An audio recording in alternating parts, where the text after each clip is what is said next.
Hello, everybody, and welcome. Dobrodošli. This is a panel that's called BeoAir, and it's connected to an exhibition that's going to happen at the Studio 106 Gallery here in Los Angeles, a small nonprofit gallery that we're excited to present because air is something that we all share. No matter where we live, we have to breathe. No matter what our nationality is, we have to breathe. No matter who we are and what we believe, we have to breathe. And the pollution is killing us, and we really have to work on thinking about it wherever we are. So we have a group of artists who are looking at Belgrade in Serbia, and the exhibition is going to open on the 26th. It was organized by Ivana Dama, who is our member of the Artside Collective, and we're happy to have her actually in the background holding forth. Deja Cvetkovic, Lina Pozdnjakova, and Masha Lekovic. And with that, I'd just like to welcome everybody again, and we get started. I should also mention who's on the panel, actually, and the fact that Caitlin Bryson will be moderating. Caitlin Bryson is also in the Artside Collective. So we have, we're inviting back Suzanne Paulson, who's a professor at UCLA in atmospheric sciences. And we just love having her in these discussions because she brings to us the facts dealing with the atmosphere and pollution. And our goal is to have art that's based on facts, no matter how poetic it is. And then we have Sanja Copic, who's coming to us from Belgrade, Dusan Todorovic, Marija Sumarac, and Sanja Todorovic. So welcome everybody, and with that, we get started.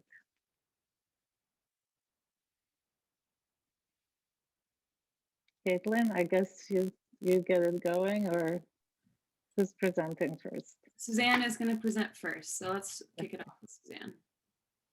Thank you, Suzanne, for again joining us. I know you have a crazy schedule.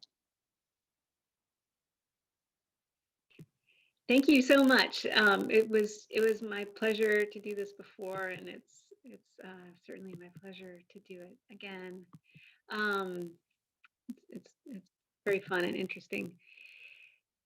So I guess I was asked to talk a little bit about air quality in Los Angeles. Air quality is certainly a pretty local phenomena, although there are global components. I'm not an expert on air quality in Belgrade, but I think we have some people here who are. So Los Angeles is famous worldwide for its air quality and hopefully poor air quality. Hopefully it's also famous worldwide, and certainly in many circles it is, for its really incredible progress in cleaning up the air. The air is not clean here yet. But given that population has increased dramatically over the past 60 or so years that we've been trying to address air quality, air pollution, the control programs that we've developed here have been incredibly successful, and most pollutants are down by around 70% compared to what they were at their peak. And this is one example. This is ozone, and in this particular plot, it's days exceeding the ozone standard. The ozone standard, like most air quality standards, has been changing over the years. It's getting tighter and also changing the time frame over which it is averaged as we learn more and more about the health impacts of air pollution and can target better into aspects of the pollution metrics that actually are most impactful for health. But it started out, Los Angeles had very high ozone on pretty much every day of the year. Although actually this green is the maximum ozone concentration. So this is days exceeding the standard, so over 200 originally. There were initial controls in the 70s and 80s that brought it down kind of slowly. There was a really dramatic drop in the 90s. That's the result of reformulating gasoline, something that I was somewhat involved with.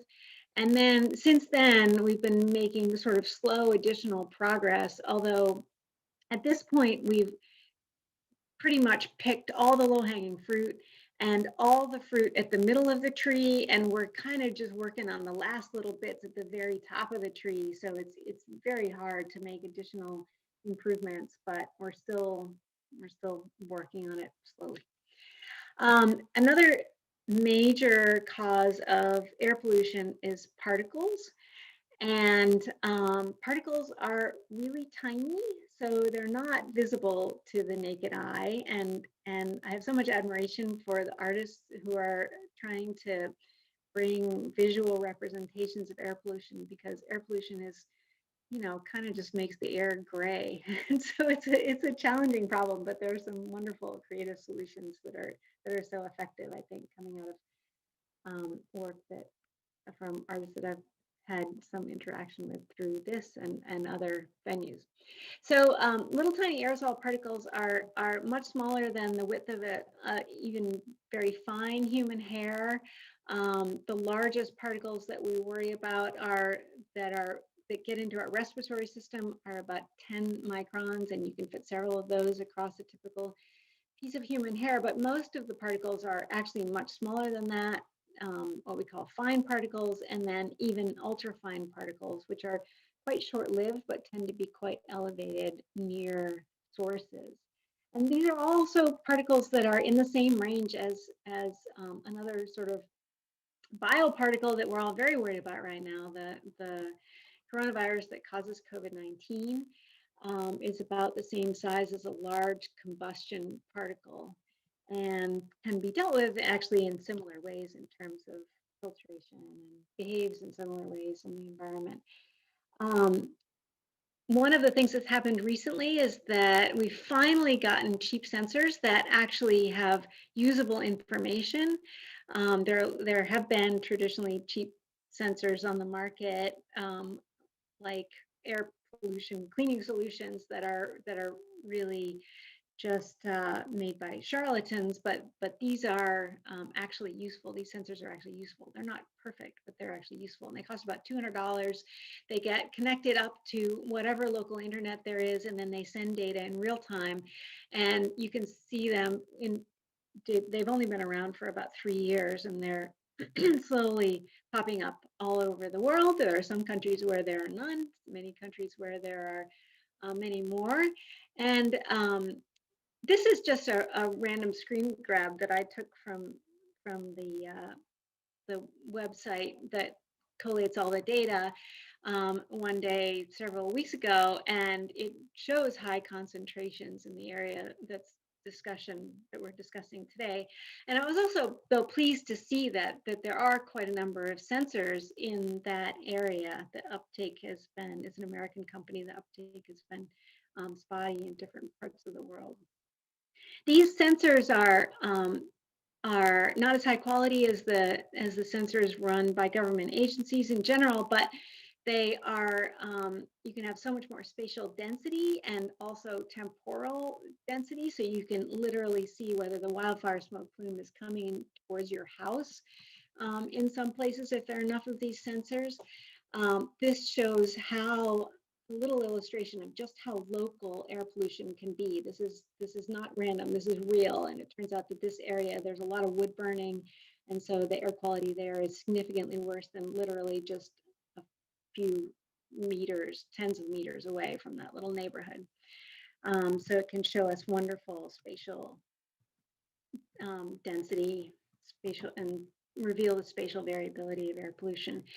So air pollution, especially particle pollution, ozone tends to be much more smeared out, but especially particle pollution can vary over very short scales and is very influenced by the local built environment. Some of the work that we've done has been looking at how the plume from a major roadway, major highway spreads throughout an urban area. And the atmosphere also plays a significant role. At night, the atmosphere traps the pollution close to the surface.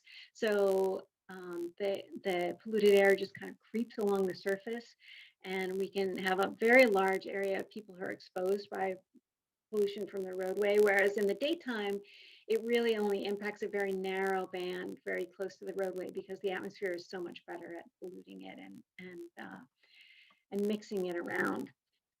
We've also done a lot of measurements in more generalized urban areas, and we see hotspots around intersections and also around tall buildings. We've done some modeling about and looking at what kinds of building configurations result in lower concentrations. Rows, which are common in a lot of old cities in Europe, are particularly good at trapping pollution. They're not very conducive to good air quality at street level that pedestrians are being exposed to, and more open space grid pattern, given the same total building volume, results in lower pollutant concentrations.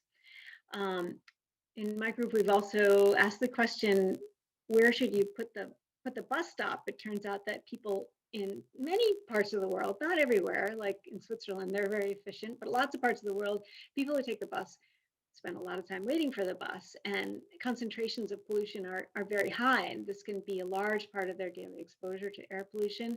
So if we move the bus stop a little bit further away from the intersection, we can actually reduce their exposures significantly.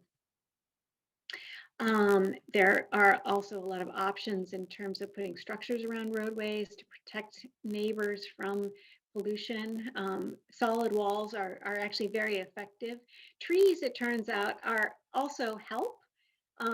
They actually make things worse at high wind speeds, but pollutant levels are usually low at high wind speeds. So, so they make things better when wind speeds are low, which is when pollutant concentrations are highest. So overall, they're a good thing. Add on. In my group, we're also quite interested in interactions between air pollution and particles and other things released by humans on the climate, and some of that takes place in clouds. So we also have a program looking into the detailed chemistry that's going on in cloud droplets.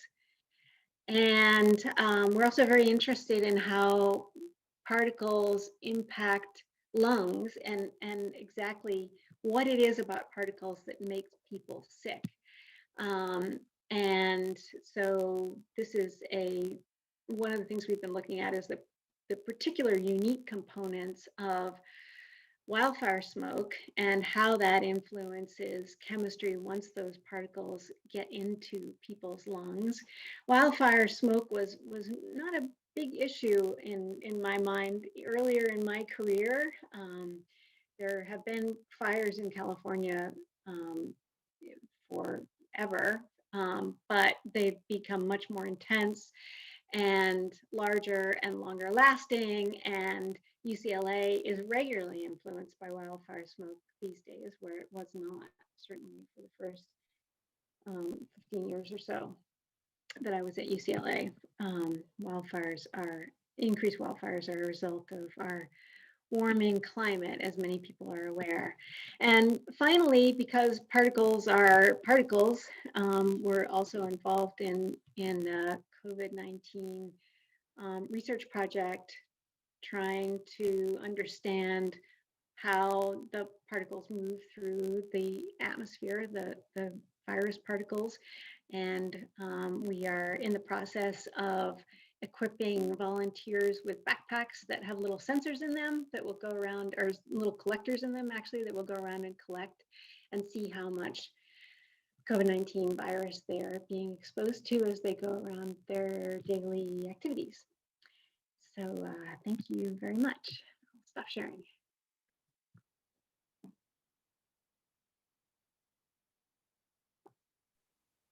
Thank you, Suzanne. There's so much in there that I've heard a bit from you before, but now there's even more things that I'm thinking about, especially in relation to this. So excited for the conversation that we'll have afterwards. I'm excited about those backpacks. I still think we should equip some art SAG collective members. We're your volunteers, Suzanne. The Art Side Collective, we're putting them on. We may call you.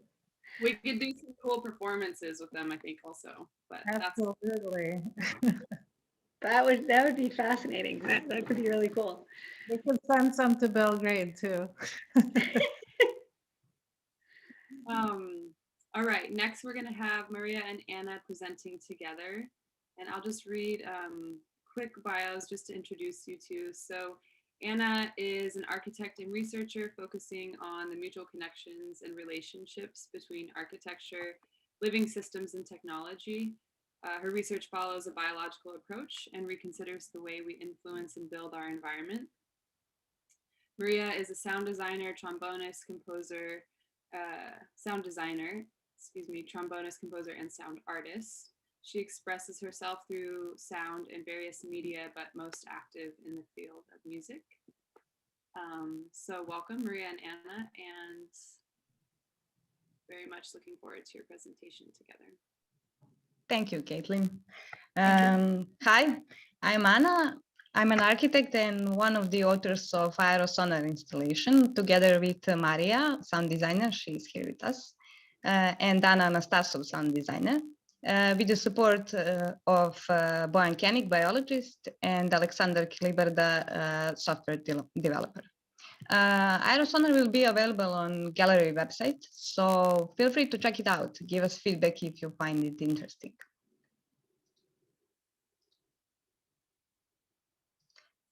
Aerosonar is a sound installation that translates Belgrade air pollution data into sound and melody. The installation collects current publicly available air pollution data and uses the method of data sonification to create a melody of air pollution. Each of 4 parameters we chose, together with temperature that affects all of them, is given a sound, and modification of sound and complete melody depends on the value of parameter at the present time. And it can actually change a lot during the period of just one day. Here you can see an example of tracking data and melody modification for the period of 36 hours. A live stream will also be available during the whole exhibition, where you can listen to Belgrade air pollution in real time. For now, I'm just gonna play a short preview.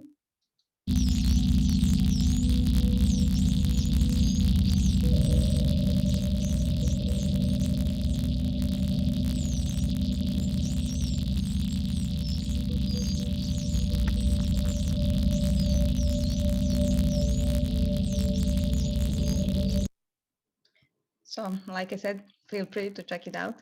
And Aerosonar is originally a spatial installation, which means that the visitor can change the melody by walking through the space of installation. Remote sensors are placed in each of these spheres that represents one parameter, and sensors detects user behavior and train the melody according to it. And this represents a human impact on air pollution. So visitors could choose how much they want to change the melody, but they couldn't choose not to change it.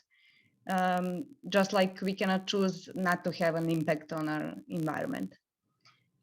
So when we first met, we had similar interests. Some of them were data sonification, or experiencing space through other parameters that are not touchable or visible, such as sound. But air pollution was something that brought us together in the first place. That was something that we couldn't ignore. Everybody was talking about it and checking air quality on their phones. And situation was pretty much the same in many cities in Serbia. One of them is Smederevo, where Marija is from.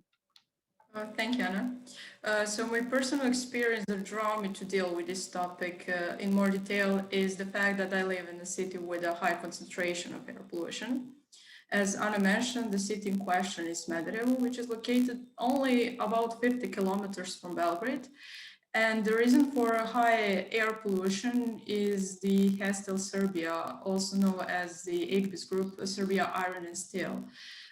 Since 2016, this steel manufacturer has been working at full capacity, and doesn't have enough air purifiers, which causes red dust that covers the whole area around Hestel, which is actually a huge part of the city. And you can see those pictures on the slide. For example, if you go in the evening to take a walk or something like that, you will find that it's very difficult to breathe, especially in winter. The problem is that we as citizens are not fully aware of how much this affects our health and how much the air is actually polluted. So in my personal opinion, there is no doubt that that the fact that Smederevo is near Belgrade it also affects air quality in Belgrade. You will ask, why sound? When we started thinking about how we want to present air pollution data, we knew that we didn't want to present as numbers and colors and to make another air visual application. So we choose sound. The reason for that is the listening is different kind of experience. Sound is something which is everywhere around us, and we experience it consciously, subconsciously, emotionally, and we can actually feel sound through vibrations. So that is why we wanted visitors to experience air pollution through spatial sound installation and make them aware of how important this topic is.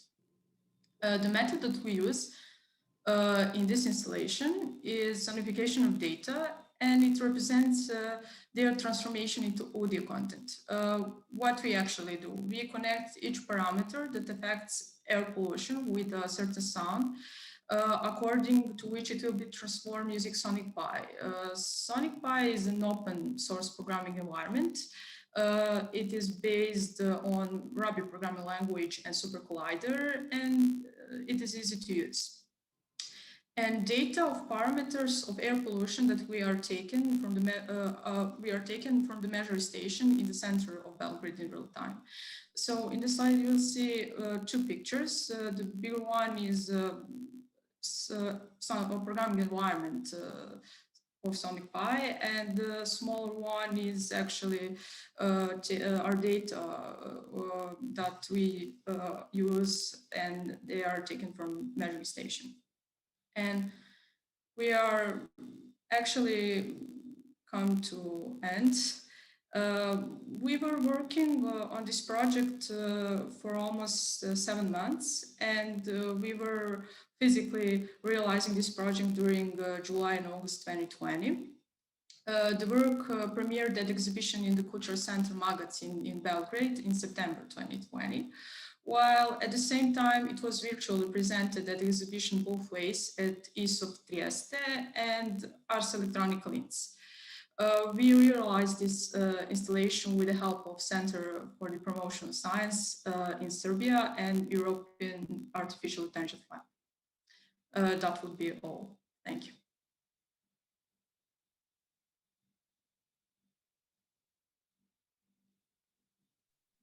Wow.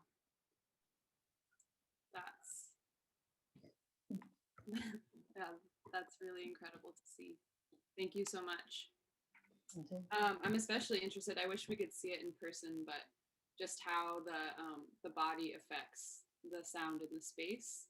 I think I really like what you were saying about that, and I think that that's actually a really huge component. So we can sense our physical presence within that and how we're impacting not only the sound but the air quality as a result. Thank you so much. All right. Up next, we have Dusan. And Dusan is an assistant professor at the University of Belgrade, Faculty of Mechanical Engineering, Department of Process Engineering and Environmental, with research experience in the field of combustion, thermal conversion, characterization, and ash related properties of biomass, air pollution from stationary sources, environmental control, and air dispersion modeling. As a consultant for the Serbian Ministry of Environmental Protection, he has worked on several strategic projects and documents related to air protection and climate change. Very important work. Welcome, Dusan. And when you're ready, you can go ahead and start your video.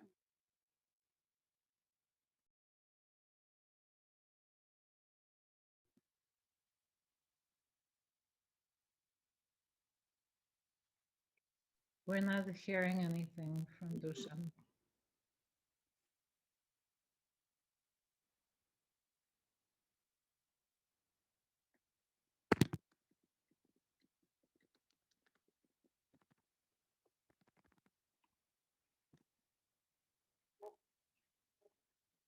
Okay, good idea.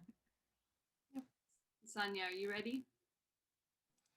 Yep, I can jump in. Okay. Not ready ever, but thanks.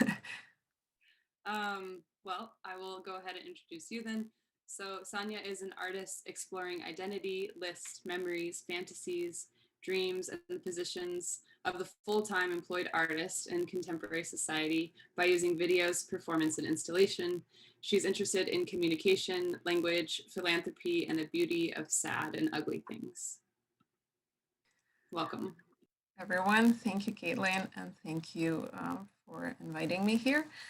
I'm going to share my presentation now, and it's going to be slightly different from what you just saw, I believe. So, okay, so I'm going to have to give you a bit of a background on me. So I am an artist, but I am also a fully employed person working in a lovely company in marketing. And these two identities of mine, so one of a trained artist and the other of a corporate identity, and this tension between them is something that largely forms my work. And it has also influenced some of the things that you're going to see later in the work. So here on the right, you can see just an example of that and how I deal with that with all of my very introspective work. This is a painting, it's a self-portrait I did on Venetian blinds that kind of like disappears when it's opened. And as I was painting this, I was enjoying it immensely. And so I thought to myself for like good 4 seconds, like, oh, maybe I should have been an artist. And the irony of me actually painting a work for my solo show and thinking that thought, it just goes on to show just how different and conflicted these two identities are. On the left, there's another work of all of my best drawings that I managed to lose that also speaks volumes about how I deal with my art. Another thing that is important for the rest of the story is the formats. What I usually work in is either video or performance. And when I do videos, it's usually building on contemporary formats that I find fascinating, such as YouTube vlogs that have this very raw and very like artificial but direct connection to the viewer. And also, this is a recent work I did at the Museum of Contemporary Art in Belgrade.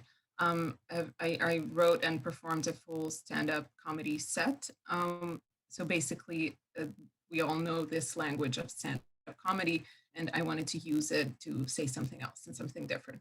So my work is very introspective in a way, and also very focused on contemporary means of communication. That brings us to this work. So when Ivana invited me to participate in this exhibition, I first thought of a piece of news from December 2020 that you can see here on the right about the fact or the news that the Environmental Protection Agency in Serbia has changed the criteria for assessing air quality, thus making air that was previously considered polluted now deemed as totally acceptable. So this kind of tampering with data as a way to fix problems that are much larger than that reminded me of another great story from the past of Serbia. In 2013, we had a huge scandal when news broke out that aflatoxins levels in dairy in Serbia were way over the limit. So basically that's a type of mold that is carcinogenic and is very bad for your health, obviously.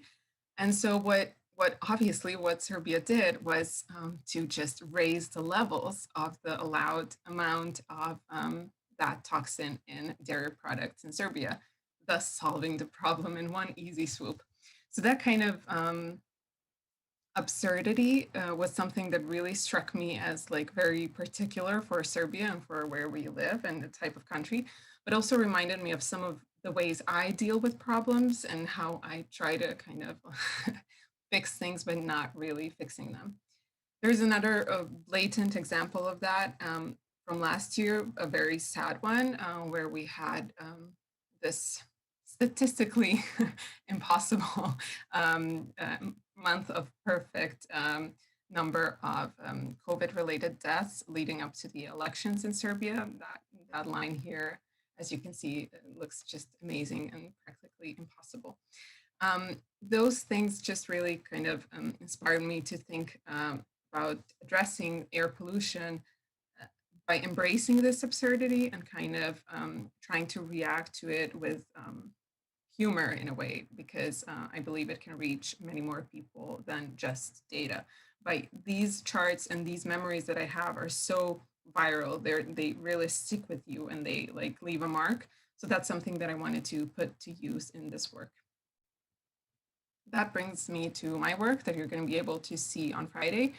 So I basically recorded a series of TikTok videos because TikTok is a very powerful new medium that kind of has a new language, especially used by Generation Z, which I think is instrumental in solving this problem of air pollution. So I kind of wanted to use all of this anger and all of these terrible, terrible data points and transform them into something that is easily communicable on this platform. So I'm going to show you this one particular work here, and then spend a minute talking about why this one is really funny, but also really, really terrible. 1 second.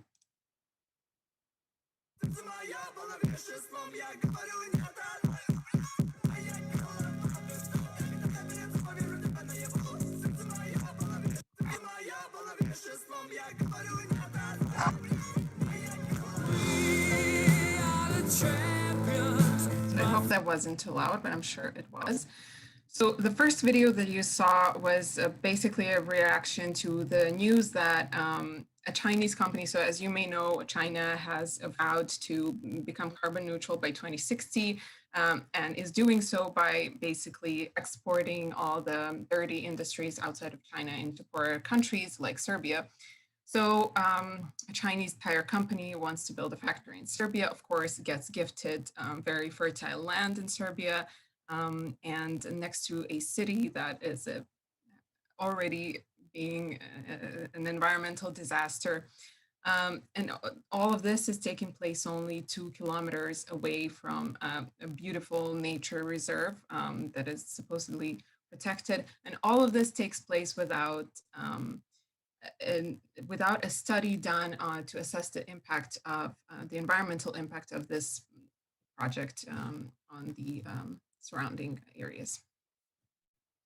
So I think I've already spoken too long, but I just want to say that what I try to do here is to try to bring the environmental discussion into a more of a mundane daily kind of discourse. Because it is something that is common ground for all of us. It should be as normal to discuss this as it is to discuss the economy or sports or whatever else. It's not a different universe out there. It's not just for tree-hugging hippies. It's not just for scientists. It's not just for activists who are focused on this area. It is for everyone of us. And I think that this type of medium is something that is a way that I can also contribute to this important fight in my own way. So thanks for your attention. I hope you like the work. Thank you, Sanja. Can we see another one of your videos? Is it possible? Sure. Let me just share it again. There's a nice one that I would like to also share. Maybe this one. Can you hear the sound? Did you hear the sound when I was just playing them? Okay. So this one, this is also a great myth that I tried to address in this one. Put your head on my shoulder. So these videos really like hook onto existing TikTok trends and use trending sounds and all of the like ways that young people communicate, and tries to like address this issue in a very you know, a new way. Let's just put it that way. Thanks, everyone. Yeah, I think it's very effective. I love that. I think using that language is super important, and also in terms of using comedy and performance, like I firmly believe that stand-up comedy and really good comedy is like one of the highest forms of art, and especially like, you know, using that rhetoric and this sort of satire to really kind of get people laughing about a common issue in a, you know, that's also driving a lot of information and knowledge through is really powerful. Yeah, thanks. That was the idea. Yeah. Well, I can't wait to see more. All right, Dusan, I saw you pop up there. Are you ready? Yes. Hello. Sorry for last time because I have some net interruption here at my office. So I will try now to share my screen and to start my presentation. Great. Thank you so much. Yeah.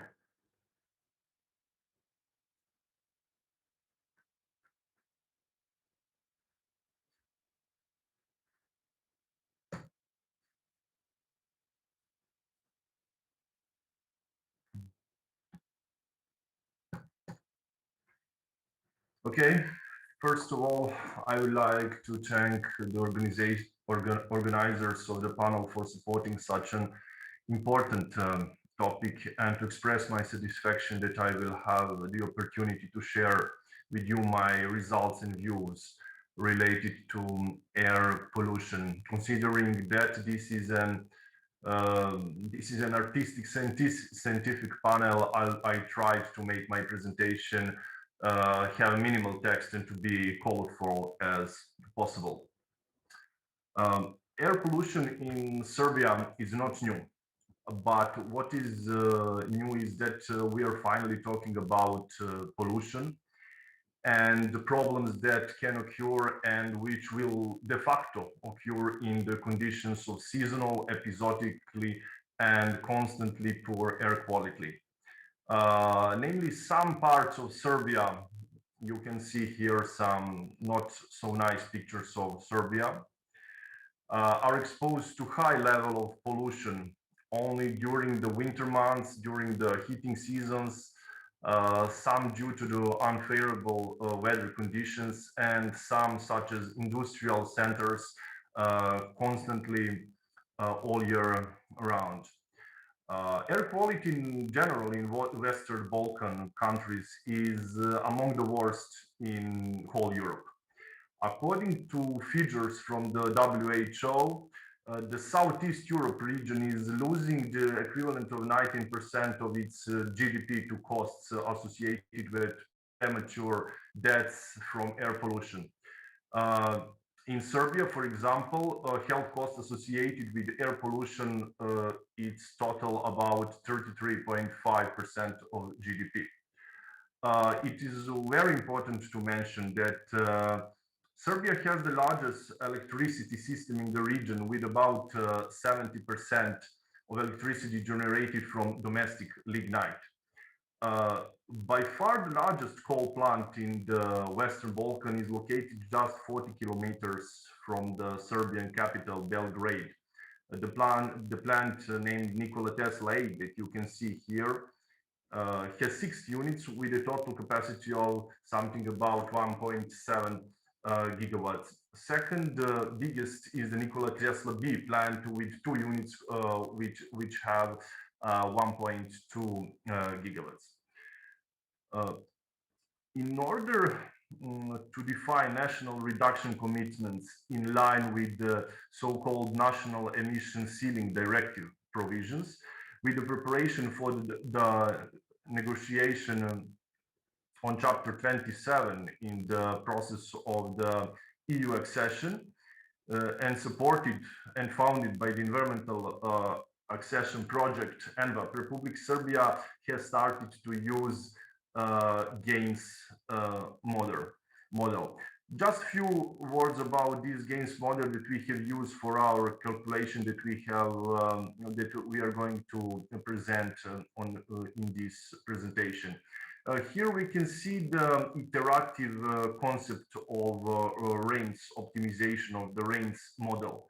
The range model is an air pollution emission and impact model that helps in analysis of policies, implication of the controlling emissions of major air pollution, so as SO2, NOx, VOCs, PMs, and ammonia, at the national and, of course, at the international scales.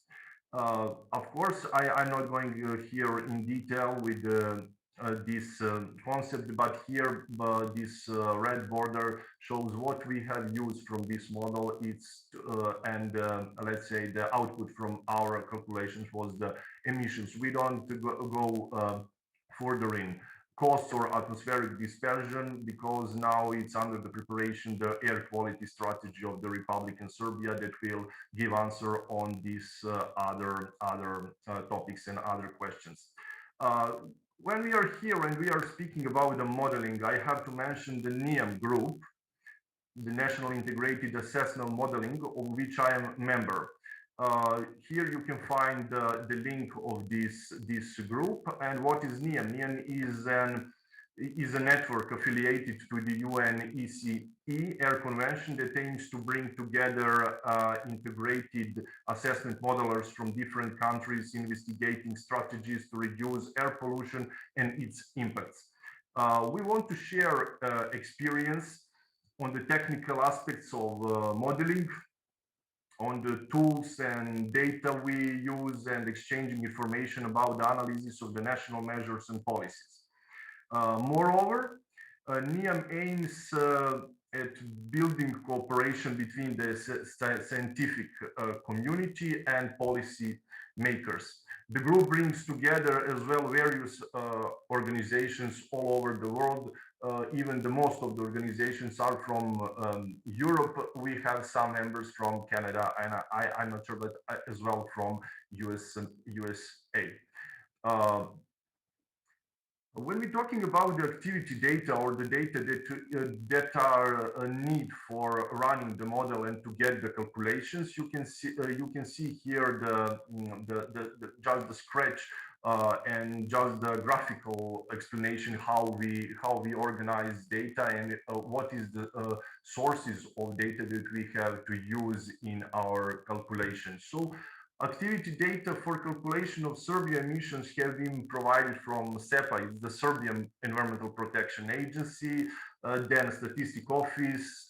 Of course, the data are approved by appropriate ministry, Ministry of Energy and Mining, Ministry of Agriculture, and so on. As well, we have for future period, actually for the forecasting emissions, we have used some results from some other projects. For example, from climate change strategy of the Republic of Serbia, we have used results from the PRIMES model that dealing with energy, Capri data from Capri model, which dealing with agriculture. As well, we are taking the information from the appropriate strategic documents and other relevant information. Of course, some other projects were very useful for our research and for the data that we have need to achieve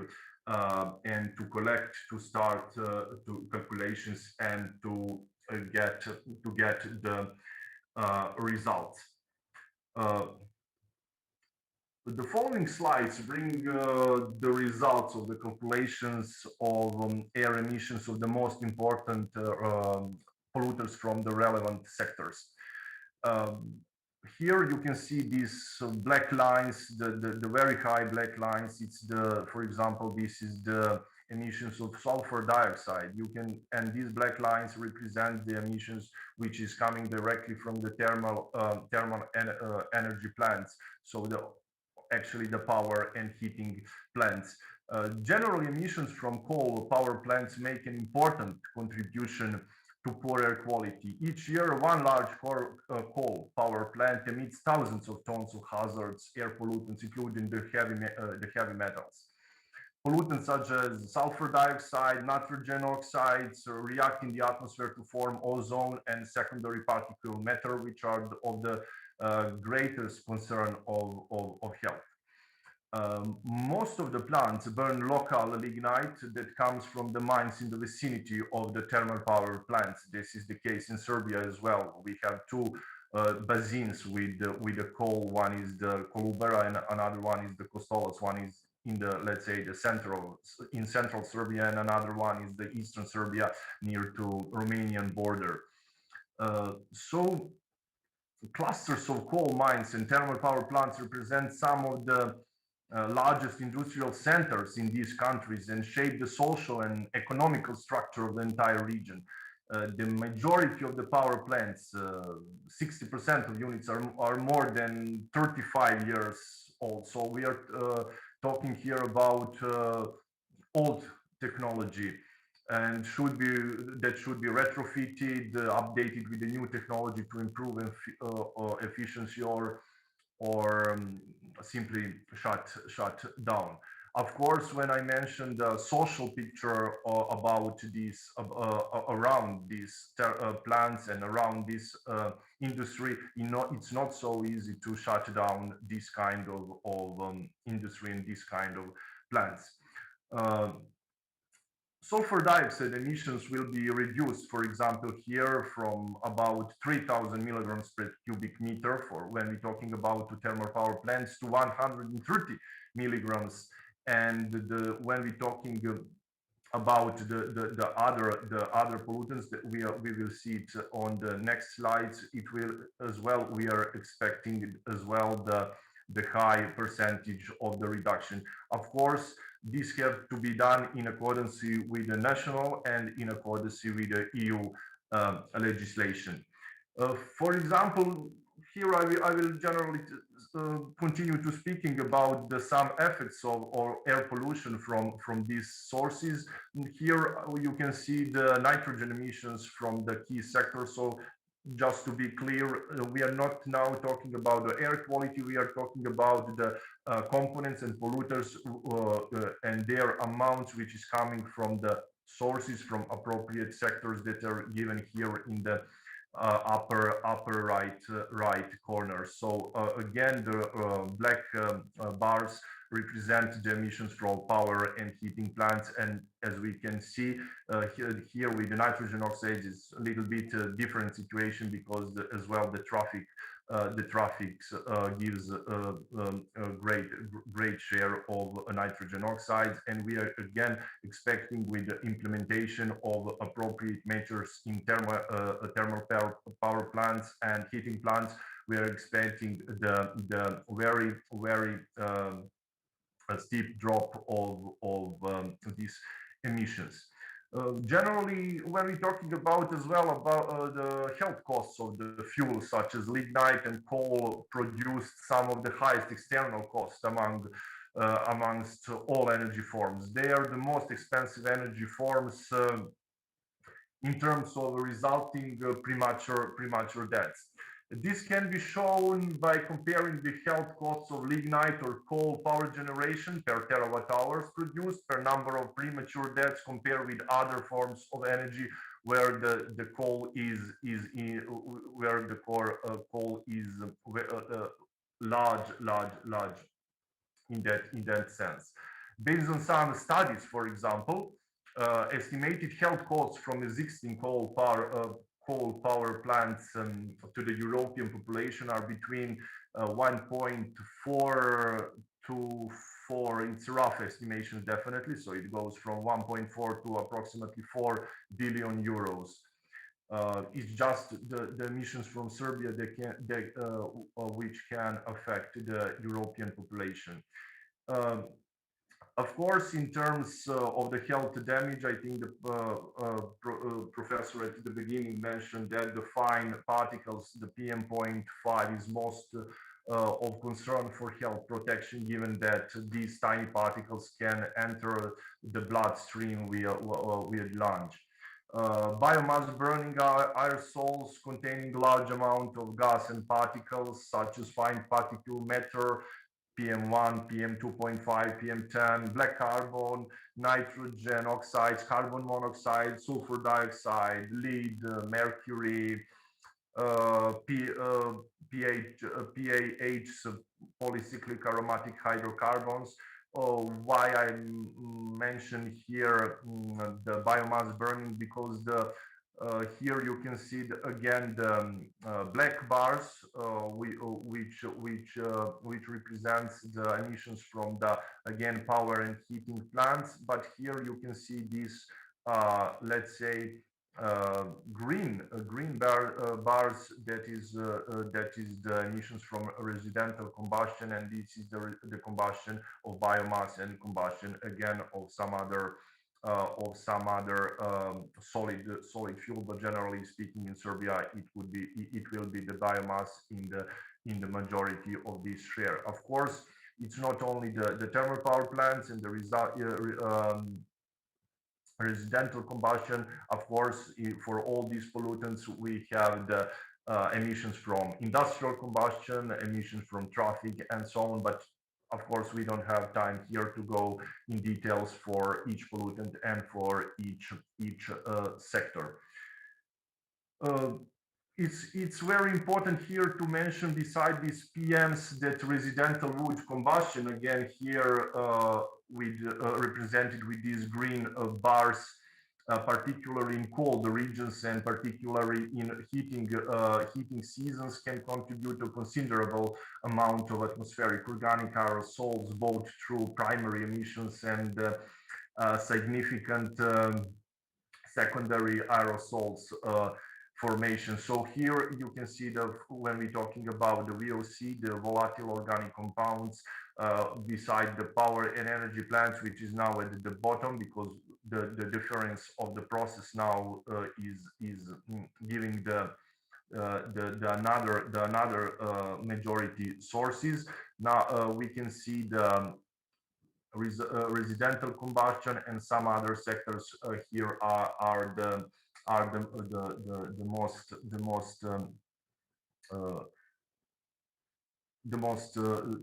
have the most emissions of this pollutant. When we're talking the ammonia and emissions of ammonia, the agriculture sector is responsible for over than 90 emissions across the whole Europe. It's not situation only the Serbia. So the ammonia contributes to acid deposition, to eutrophication, then which in turn can lead to the potential changes occurring to soil and water quality. Of course, a number of policies have been implemented within Europe that either directly or indirectly act to reduce emissions of ammonia. Emissions trends have mostly been downward since peak in late 80s and early 90s, but have now flattened. As the climate warms, volatilization of ammonia emissions will lead to further rise in ammonia concentrations by applying appropriate measures, of course, primarily in the agriculture sector. Also, in case of Serbia, has the opportunity to reduce the ammonia emissions. Generally speaking, in all over the Europe, the reduction of ammonia it's not so easy, and reduction potentials are not so big due the just fact that the majority of these emissions come from agriculture sector. When we present these results here, we can see the proposed national emission reduction commitments. Actually, we can see the numbers, and comparing the 2020 and comparing 2005. So the emissions in 2005, you can see here for each of pollutants, we follow the emissions in the resolution on 5 years from 2005 to 2030. So it was the demand of this EU directive to give these predictions of the reduction. So if we comparing or looking to 2005 in period 2020 to 2029 and 2030. So in 2030 we can expect these reductions of these pollutants. So of course the most potential is for sulfur dioxide, since as I mentioned, the Serbian thermal power plants working without FGDs, it's the fuel gas desulfurization systems. So we are expecting the installation of these systems for gas treatment in the next 10 years.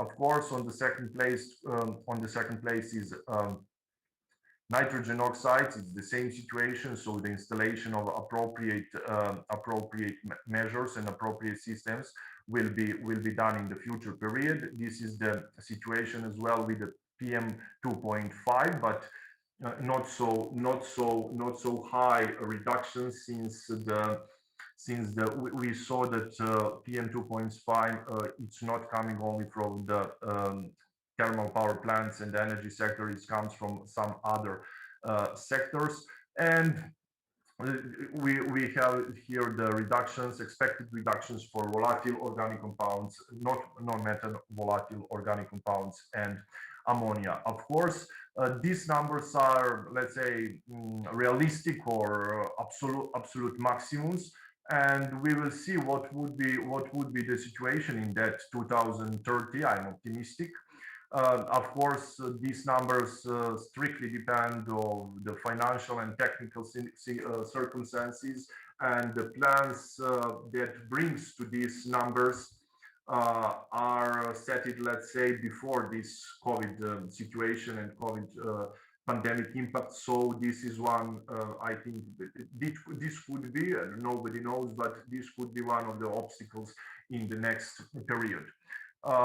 And the last part of my presentation and the last slides will be concerning the air dispersion modeling. Of course, in order to see the effects of the applied measures on the reduction of the emissions on air quality for the largest emitter of sulfur dioxide, nitrogen oxides, and particle matters, and we are now, of course, talking about the thermal power plants.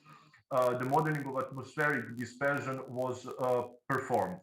The concentration of air pollution at a given place is a function of the number of variables, including the emission rate, the distance of the receptor from the source, the atmospheric conditions, atmospheric air quality dispersion models are usually used to estimate just how much reduction has occurred during the transport of pollutant from an industrial sources or from the source of pollutants, and consequently to project the pollution concentrations at ground level. So with this modeling, we are trying now to use these measures, to use these new numbers after the implementation measures, and try to give the estimation of the air quality after the implementation of these measures, or maybe better it's better to see the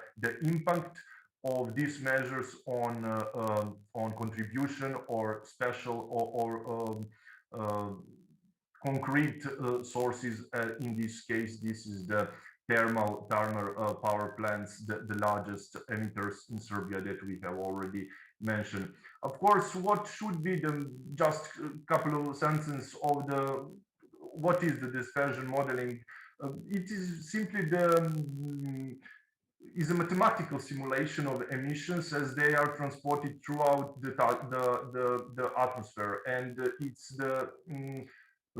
it replicates the atmospheric condition, which includes wind speed, wind direction, temperature, mixing high, and provide an estimated of the concentration of pollutants as they travel away from the emission source.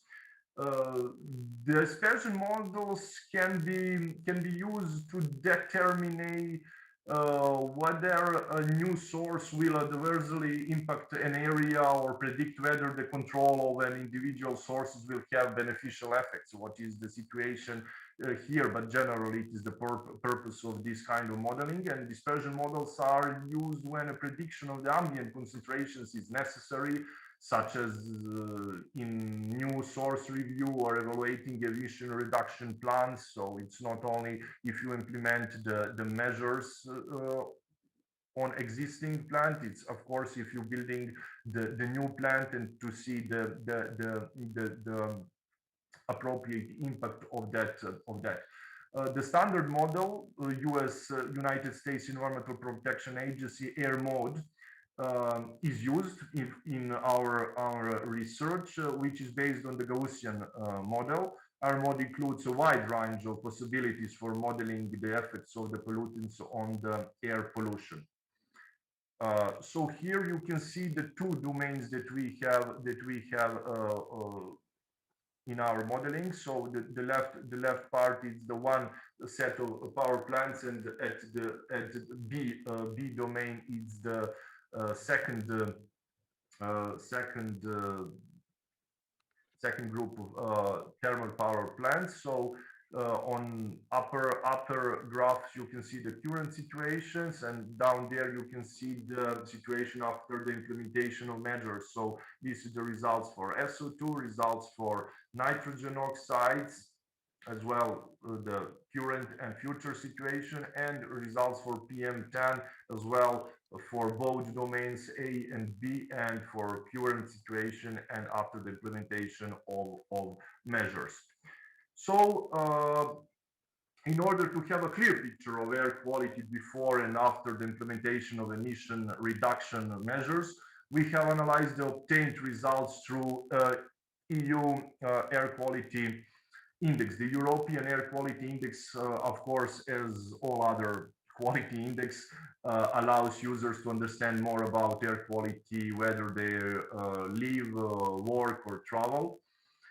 From obtained results here, you can see in this table, it can be clearly seen that after the application of the measures, the air will be within the category here. So this is the before implementation for domain A and for domain B, and this is the after the implementation measures for domain A and for the domain B. So after the implementation of measures, the air will be within the category that implies the best quality class.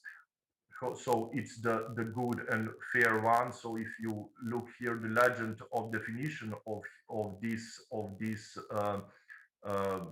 levels or all of these categories, you can see now in future the air quality will be satisfactory, which is of course the current situation. It's not so that. Dusan, we have to move on to the Q&A now. I'm just on my last slide, so it's just on time. So instead of conclusion, that is certainly being imposed, and that is that Serbia has a huge problem with air quality, and that is the last moment has to come to do something serious. Here I send you a, let's say, set picture of what of the largest classroom at our faculty looked like today, which is unfortunately a consequence of another global problem, which is of course COVID-19. So here you can see here my contact, as well the contact of my colleague who worked with me on this research and on these results. Thank you. Thank you so much. We have some questions from the audience that I'm going to relay first to get the conversation started a little bit. One of the first ones from Rok, I think is a question to Anna and Sanja. He says, I'm really curious about the difference of sound with regard to pollution. So can you talk a little bit about maybe how you selected the sounds and what their sort of correlation was to the data that you were showing us?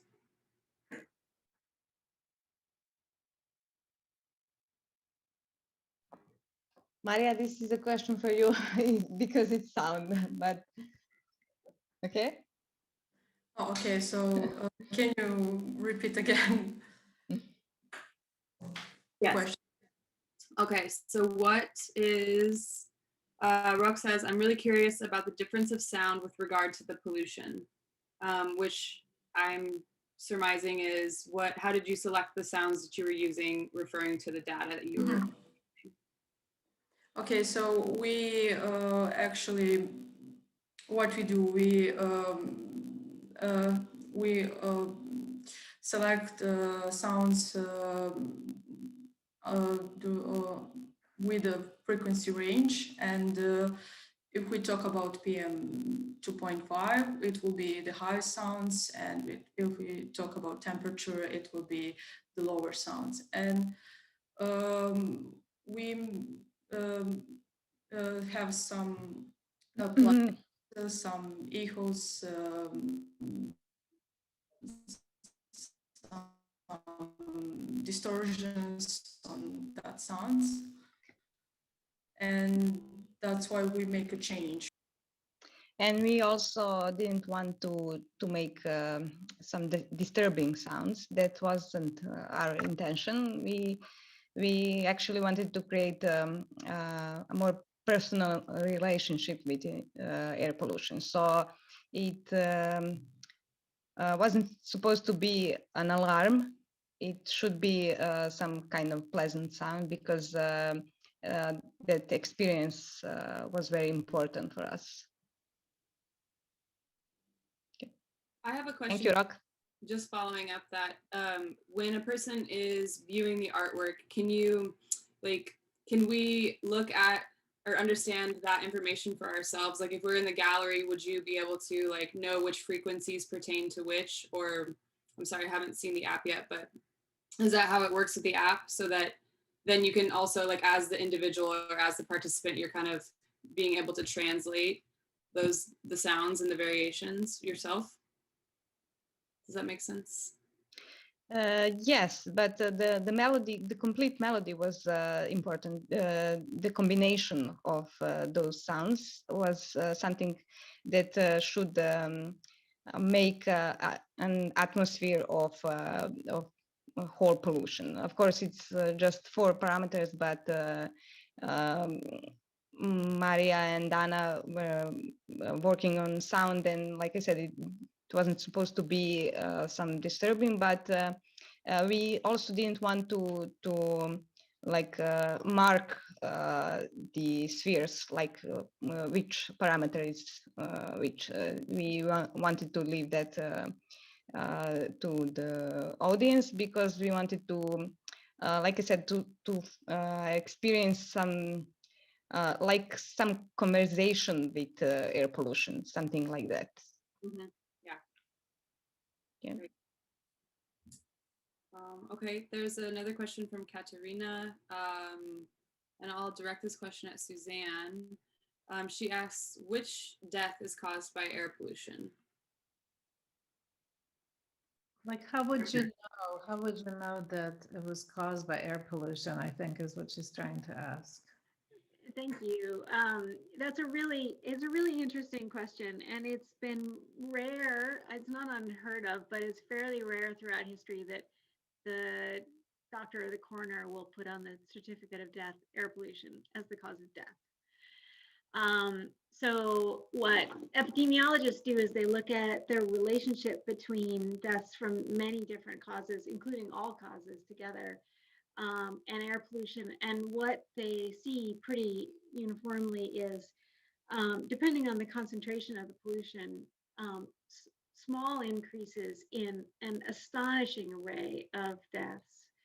The largest numbers are actually associated with, surprisingly, cardiovascular outcomes, so higher rates of heart attacks and strokes. There there are increases in cancer and respiratory mortality due to respiratory ailments, but those are not the largest numbers in terms of lives lost. And then in addition, there are impacts on all kinds of things that are not, that impact people's ability to go about their daily lives, but don't necessarily result in death, like there are higher incidences of low birth weight babies and premature births and developmental delays. There seem to be associations with higher incidences even of things like autism, certainly the ability to recover from other diseases, somewhat higher incidences of obesity, all kinds of things. And it's kind of interesting how pervasive it is, and probably the leading theory for why it sort of creates this kind of pervasive degradation to health in many different ways is that it increases oxidative stress. It's certainly not super well established, but that's a theory that would account for a lot, but not all of the adverse health outcomes, is that there's increased oxidative stress as a result of air pollution. Well, there's also a direct relationship between the numbers of COVID infections to areas that have been very polluted. And I'm just curious about that relationship, because my own interest in dust and pollution, a lot of bacteria and viruses can actually be transported with pollution and dust. Can you speak about that? Sure, yeah, unless Dusan wants to take it. But yes, so the COVID studies are indicating that there are higher death rates in areas where there's more air pollution. But those studies are early, and so COVID death rates are higher in poorer communities, and poorer communities tend to also be exposed to higher levels of pollution for a number of reasons that include historical reasons, include environmental justice reasons. More polluting industries tend to be located in poorer communities, and other reasons as well, just happenstance of geography, etc.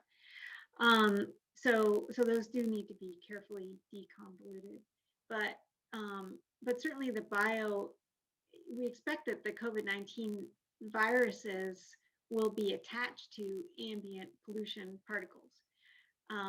And so that will impact how they move around in the environment, depending on how much pollution is there. And they certainly are incorporated into the ambient particulate pollution. They probably, we don't know that much about how long they're viable as they're airborne, but they won't be viable, for anywhere near as long as the particles remain suspended in the air. The typical PM 2.5 particle stays in the air, stays airborne for about a week before it's removed. So probably the bioaerosols are not going to be, viable, but they'll still be there. So there goes the idea of border closing to prevent the virus, and it just doesn't work. You can just have the winds bring them over anywhere, right? Well, I didn't quite get your whole question, but the wind is definitely your friend. I mean, being outside in a windy area and being near someone who has COVID-19 is a much better situation than being inside or somewhere where there is very little wind. So yeah, dilution is always a good thing when it comes to pollution, whether it's biological or chemical or whatever.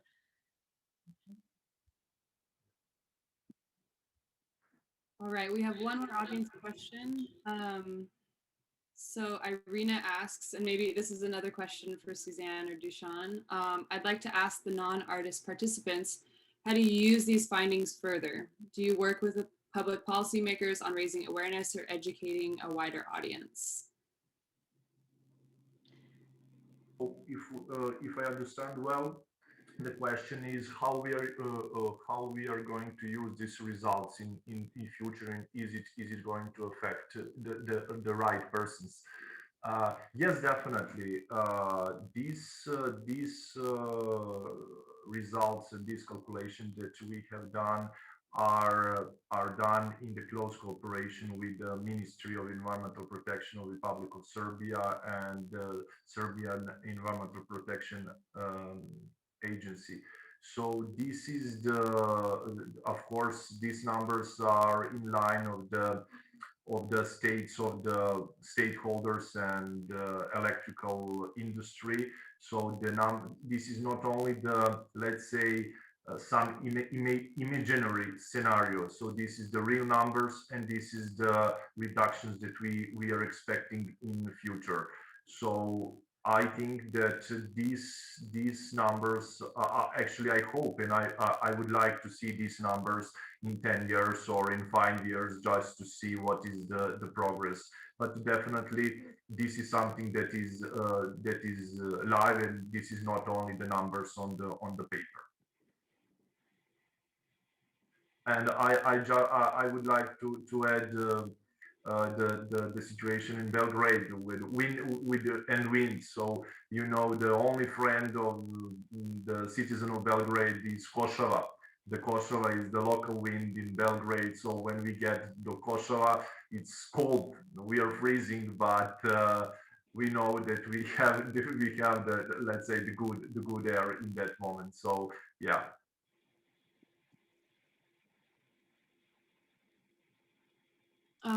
In terms of that, like with the way that, you know, as what Suzanne just said, which I've heard also echoed in a lot of kind of environmental talk about contamination, is the pollution, or the solution to pollution is dilution.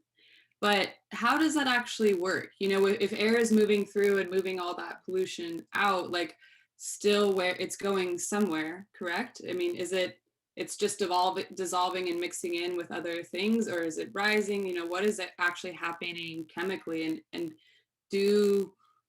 does that contamination or pollution actually go away? I think that maybe you don't understand it in right matter, Susan. So it's just the dilution is just helping, but the dilution is not the measure. It's not. It doesn't solve the problem. So the right thing, or the only thing that solves the problem, is the reduction of emissions. So if you don't emit, you don't have the pollution. And if you reduce your emissions, you will reduce or you will increase the air quality. So that's the idea. The dilution and winds and so on is just something that help us and to, let's say, to spread and to disperse the pollution on wide area, not to keep it on the place near to the sources or the one place or so on. So it's in that matter it helps, but generally what comes out, it should be somewhere in atmosphere, in somewhere in the space. So it's not idea. The general idea is to reduce the emitting. So if I could just add to that, I think that so as Dusan said, dilution does solve some problems, like, you know, the health impacts are much better if things get diluted more quickly. But most pollutants, well, it really depends on the pollutant. Some pollutants stay in the atmosphere for 100 years or longer, and they just build up and build up and build up. And so those become global air pollution problems. Examples of that include carbon dioxide and also chlorofluorocarbons, which destroy our ozone layer. Other things are more short-lived and they get removed from the atmosphere. It's probably hard to think of an example of a pollutant that has absolutely no impacts once it's diluted. But certainly some of the impacts are much smaller.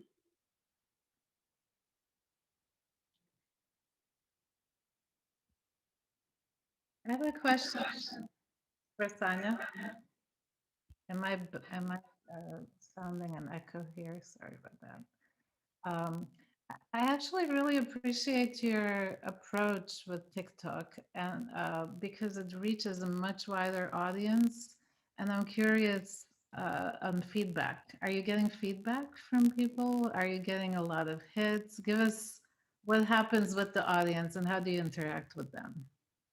Well, I still cannot give you an answer to that question because it's still, I have just only made the TikToks live because I was kind of waiting for the exhibition and this panel as well, because I made those videos specifically for this exhibition. They weren't an old work.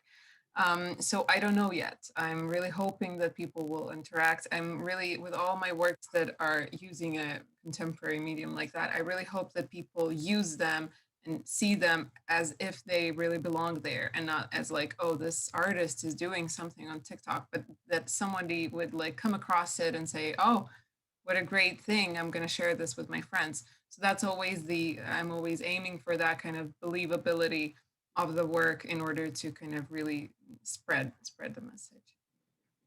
And speaking of spreading the message, there's going to be people who will actually go to Studio 16. So are you doing some live streaming? What is the way that all of us can see the physical installations?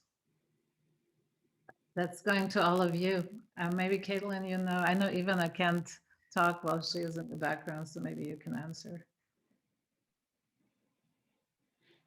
I'll actually leave that up to the artists. I'm not sure. So how is that working? I was aware that the website is being made live and all the works are viewable in the gallery website starting on Friday. But can you go actually in person? I'm going to be really brief because my work is kind of specific in that way. So it's going to be a video compilation on the website on Friday. But other than that, you can just find me on TikTok and follow new videos there. I really hope to continue to do this type of work. I like that. Find me on TikTok. What's more appropriate than that?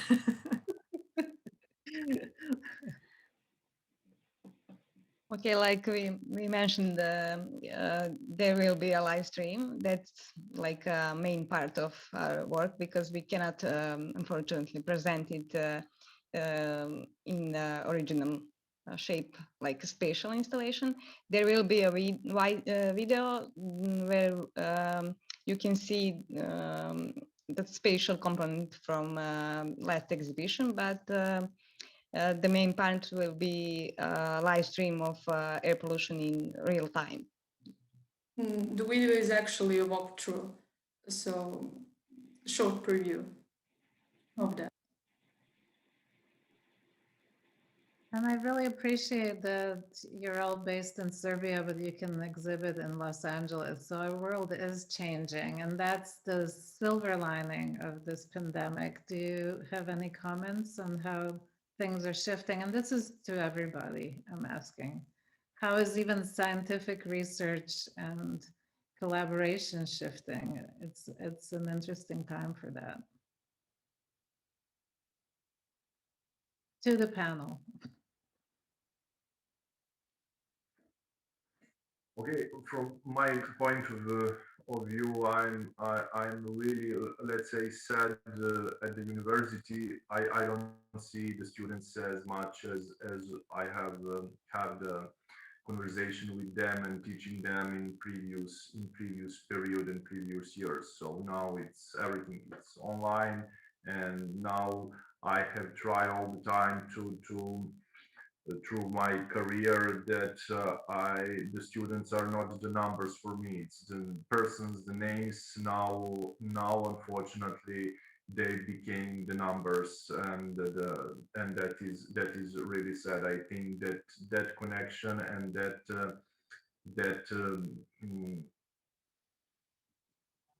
time that we are spending with students and students with us as teachers are the really something that is needed at the university level. But if we are talking about the scientific work and so on and the cooperation, everything let's say, on a really low level, because the traveling, because the meetings and the cooperation with the universities from other countries. So it's really it's affecting a lot already.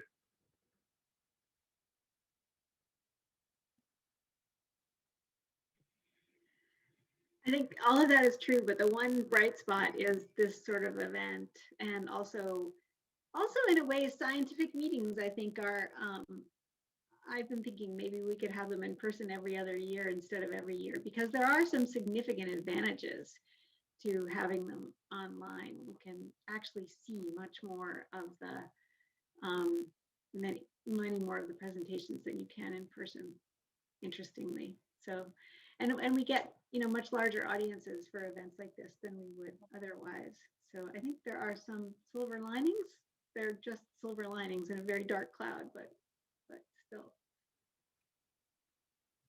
For Yeah, instance, this would not have the exposure, right? If we weren't in this situation, this wide exposure, we would have a small gallery in LA with a few local people checking it out and some documentation.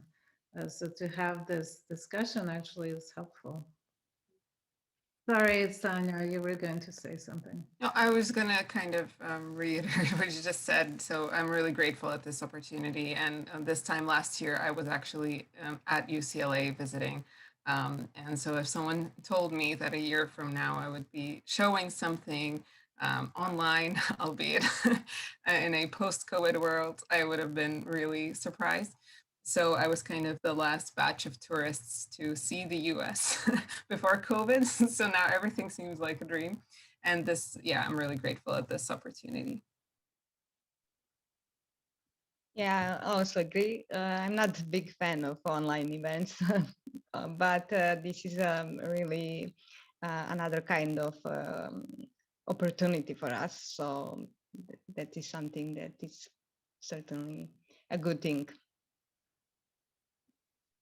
I would say even, sorry, but I would just say even for classes, it's very difficult. It's difficult for students, it's difficult for faculty. It is dark cloud, yes, Suzanne is completely right in that image. But there was a moment in a class that I sat in on where there was 100 students, and at the end, question and answer, a student from deep Siberia started asking these amazing questions. And I just thought, when we could have had this opportunity in the past to talk to people in LA and all over the world and really engage the questions in a deep way, and for us to have access to her way of thinking. So there is something that's happening here that really should be an opportunity, and to rethink education as well, and also the art world, the consumer art world, and all in the effort, the global effort to try to save this planet from absolute destruction, from people who are just so unconscious in the behavior to make these regulations or take away regulations, or just create these awful situations for our health, our well-being, and understand that we live in one planet and have to work together. This is a really very interesting window of opportunity, and I mean that deeply. And I just so appreciate to see young people, really young people and teens, wake up and just try to do stuff on TikTok, for instance. A lot of it is dumb, but still, it's this circulation of ideas that's just, to me, very exciting.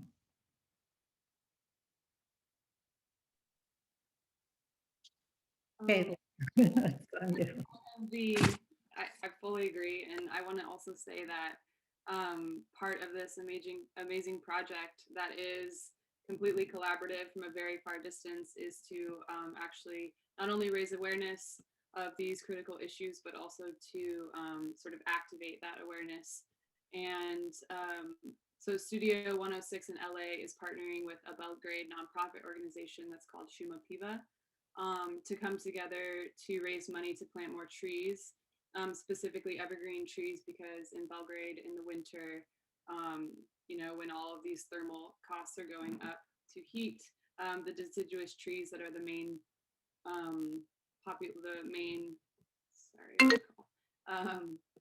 the main ecology in Serbia are losing all their leaves. And so there's this big initiative through the project to donate to Šuma Piva to help plant trees, evergreen trees. So we'll post that link in the chat, and we highly encourage you to participate and donate whatever you can to that.